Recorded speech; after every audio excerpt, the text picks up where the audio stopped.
Donc nous allons maintenant passer à une session questions-réponses. Il y a eu beaucoup de discussions assez intéressantes dans le chat.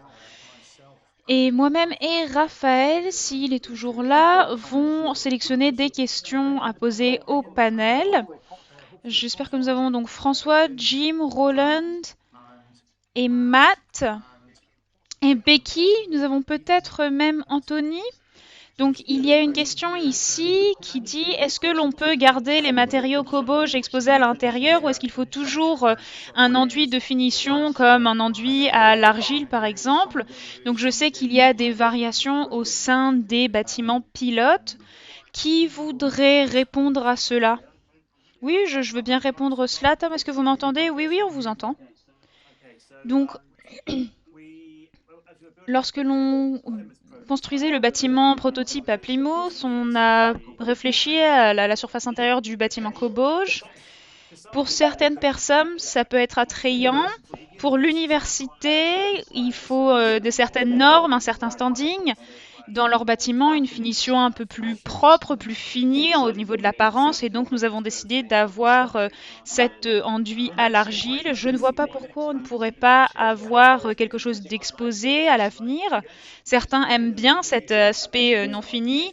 Nous, vu qu'on utilisait un grillage, on a les lignes du grillage qui sont enfoncées encore dans la surface de la bauge.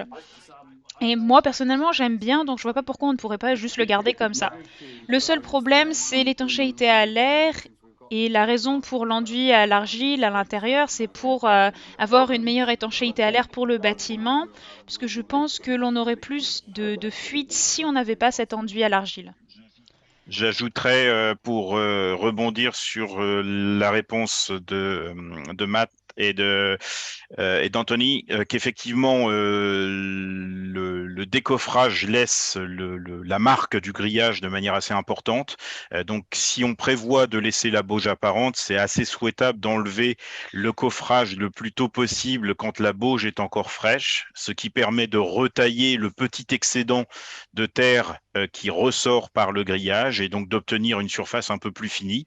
Et ça obligera effectivement une intervention a posteriori de rebouchage des micro-fissures, des trous laissés par les tiges de fixation des coffrages pour assurer l'étanchéité à l'air que soulignait Anthony. C'est effectivement un des points qu'on a abordé lors de la construction du prototype normand et on s'est aperçu lors des tests d'étanchéité à l'air que ces petites fissures ou points de fixation des coffrages étaient des entrées d'air assez importantes à l'intérieur du bâtiment, qu'il est tout à fait possible de colmater avec un mortier de terre. Donc en choisissant la même terre qui a servi à construire le mur, on peut reboucher ça de manière assez esthétique et avoir un mur qui reste quand même une surface assez brute en finition, donc qui demande là effectivement une validation par le maître d'ouvrage, le client, pour accepter ce type de finition. Oui, donc on pouvait également dire que les différents types tailles de maillage pour le grillage sont disponibles et on peut également mettre des intérêts un peu plus textiles qui vous donnent une impression du grillage sans avoir le matériau au coboge qui ressort. Donc il y a différentes façons de faire, différentes finitions de possibles qui peuvent être testées durant la construction. Et je pense que, comme toujours avec les finitions de Cobauge et de Bauge, il s'agit vraiment de timing et de plasticité également. Je vois qu'il y a d'autres questions qui parlent un peu de l'aspect de l'élaboration. Et je pense qu'on traitera de ces questions-là plutôt cet après-midi dans la session sur l'élaboration. Une question que l'on a ici, c'était comment est-ce que les trous fabriqués par ces tiges filetées de construction sont remplis après? Donc peut-être pour François? Donc c'est assez facile d'enlever les tiges de fixation des coffrages. Le mélange met beaucoup de temps à sécher à cœur notamment, et donc on peut retirer assez aisément encore ces points de fixation assez facilement. Mais la question, je pense, c'est plutôt ouais, le remplissage de ce trou qui est produit. le remplissage est fait avec le même matériau. Va être exactement la même terre, pas forcément le même mélange, puisque le mélange d'origine est assez chargé en fibres et est assez plastique, assez dense. Donc on va utiliser la même terre, mais qu'on va plutôt travailler sous forme de mortier, donc en lui adjoignant un peu plus de sable, éventuellement pour la dégraisser, et ce qui nous permettra de combler les trous ou les fissures qui sont présents sur le mur. Oui, je voulais également ajouter, au niveau du bâtiment à Plymouth, nous avions un mélange pour le mélange thermique avec la barbotine et la chaîne vote. Et on avait l'entrepreneur qui a enfoncé ces matériaux avec une perceuse des deux côtés jusqu'à ce qu'il ne puisse plus en ajouter. Ici, il y a une question pour vous, peut-être, Becky, qui parle de l'enduit à la chaux, le hot lime. Est-ce que vous pourriez nous parler un petit peu plus de ça? Oui, au niveau des pratiques de conservation, je pense que le hurling, la hot lime, la chaux vive est une option que l'on utilise beaucoup en Écosse, au Royaume-Uni. Et je pense que mon collègue l'a mieux expliqué que moi, mais donc on utilise de la chaux vive et de la chaux vive granulée. Donc c'est des petites granules et c'est très réactif avec l'eau. Et lorsque l'on crée cette chaux à chaud, on mélange également cela avec du sable. Donc ici c'était une partie de chaux vive granulée pour une partie de sable. Je pense qu'on avait également de la poussière de marbre et on mélange ces matériaux et ensuite une fois qu'on les mélange, la chose devient très chaude et vu qu'il y a du sable dans le mélange, c'est facile de contrôler le mélange. Bien évidemment, il faut porter des protections, des lunettes, des gants, mais c'est assez facile de faire cela dans un malaxeur ou tout type de malaxeur, et cela vous donne euh, un enduit assez collant et très malléable. François, est-ce que vous pourriez sélectionner certaines des questions en français? Je vais les reprendre. Oui, j'ai déjà pas mal répondu en ligne, mais ce qui a peut-être évité à nos amis anglophones de saisir les I think discussions. Hmm. Dans des questions sur notamment les assurances sur le procédé Cobb-Bauge. Donc qui sont relatives là aux normes de construction particulièrement françaises. La technique Cobb-Bauge a recours à un matériau terre qui de toute façon n'est pas actuellement normé et ne le sera vraisemblablement pas du fait des grandes variabilités des terres dont on dispose. Donc c'est difficile de normer cet usage-là. Donc on se réfère plutôt aux guides de bonne pratique qui existent actuellement en France et qui permettent aux assurances de suivre éventuellement et d'assurer le travail des entreprises, des architectes qui concevront avec ce type de procédé, ou alors de procéder par comment dire, des ATEX, donc des avis techniques expérimentaux, notamment pour les constructions publiques. Donc je ne sais pas s'il y a des équivalents côté anglais et si vous pouvez plus facilement avoir recours à ces techniques de Bauge ou cette technique Cobb-Bauge en particulier. Pas de réponse de votre part, Tom ou Roland ou... Oui, pardon, François. Quelle était la question exactement? La question portait sur les réglementations de la construction qui peuvent limiter l'assurabilité des Yes. constructions en Bauge. Et est-ce que le cas de figure est similaire en Angleterre? Peut-être que c'est une question plutôt pour cet après-midi sur le côté de l'élaboration.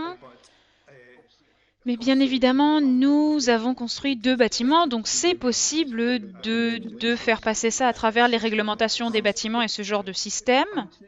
Anthony, peut-être que vous voulez répondre à cette question-là?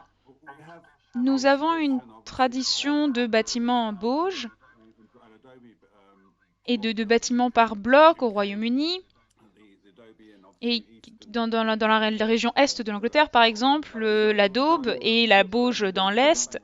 Donc, on doit faire face aux réglementations, mais les constructeurs sont habitués à ce genre de matériaux et donc pour notre bâtiment que nous allons vous montrer cet après-midi dans le Norfolk, nous n'avons pas du tout rencontré de problème pour répondre aux réglementations de bâtiments et les assurer que nous allions pouvoir construire ces bâtiments.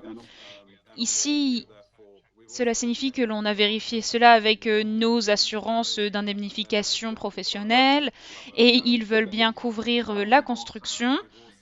Nous avons également trouvé un accord pour avoir une garantie collatérale pour les travailleurs avec qui nous travaillons dans le Norfolk. Ils n'ont pas encore reçu, mais ils essaient d'avoir un prêt immobilier. Ils ont approché une compagnie et, et ils pensent qu'ils vont réussir à avoir ce prêt pour un bâtiment Coboge, donc c'est vraiment des bonnes nouvelles. Il y avait également une question sur le temps de séchage en particulier, et donc de savoir s'il était possible de poursuivre la construction, le chantier, pendant cette phase de séchage en particulier. Est-ce qu'on peut continuer à travailler sur les toitures, sur la réalisation de l'électricité notamment? Je veux bien répondre à celle-ci. Donc lorsque l'on a fini le mur Coboge du prototype Plymouth, juste après qu'on ait fini le mur, nous avons installé le toit et toute cette construction. Nous avons pu compléter tout ce qui était le câblage, l'électricité, l'isolant jusqu'au plafond, le toit, la finition, les gouttières et tous les autres éléments. Donc oui, c'est tout à fait possible de continuer de travailler sur un bâtiment Coboge en attendant que les murs finissent de sécher. L'étape de séchage est l'un des aspects les plus critiques d'un bâtiment Coboge, cela dit. Donc comme vous le verriez avec des bâtiments de bauge traditionnels. Je pense que c'est également une bonne idée de mentionner que même si les murs prennent du temps à sécher, après environ une semaine, ils commencent à se solidifier, donc ils peuvent porter la charge du mur bien avant d'avoir complètement fini de sécher. Donc c'est pour cela que l'on peut continuer à construire au-dessus du mur finalement pendant la phase de séchage. Il faut juste permettre à ces questions de retrait. Je pense que Jim a également des étapes de suivi de ce retrait qui était très intéressant puisque ils se sont assurés que le mur se soit installé dans le mur Coboge durant son retrait. Et je pense que cet après-midi, on va en parler plus, mais il faut vraiment calculer cette question du retrait, par exemple pour l'installation de fenêtres et toute question verticale. Pour les murs internes, il faut faire attention en fonction des cadrans que l'on utilise. Donc il faut avoir certains détails. Nous, on a prévu ce retrait pour l'installation de fenêtres en interne, par exemple. Oui, pour répondre à cela, dans un monde idéal, on attendrait et on commanderait les fenêtres, les portes après qu'il y ait eu un petit peu de séchage, qu'on voit le retrait. Mais avec le bâtiment Coboge, nous n'avions pas le luxe de pouvoir attendre avant de placer nos commandes. Le temps de commande et de livraison pour avoir du triple vitrage à cadre bois pour fenêtres était d'environ 6 mois. Donc le programme ne nous permettait pas d'attendre tout ce temps-là et d'attendre d'avoir ce retrait, ce séchage. Donc nous avons dû commander nos fenêtres en amont. Mais oui, nous avons environ 14 cm au-dessus des fenêtres pour permettre un peu de retrait.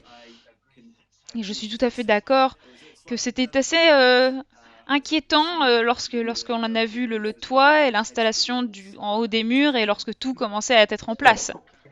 D'accord, très bien. Ben, je pense que cela nous amène à notre session de l'après-midi pour l'élaboration. Nous allons conclure notre session du matin et nous reviendrons dans 45 minutes.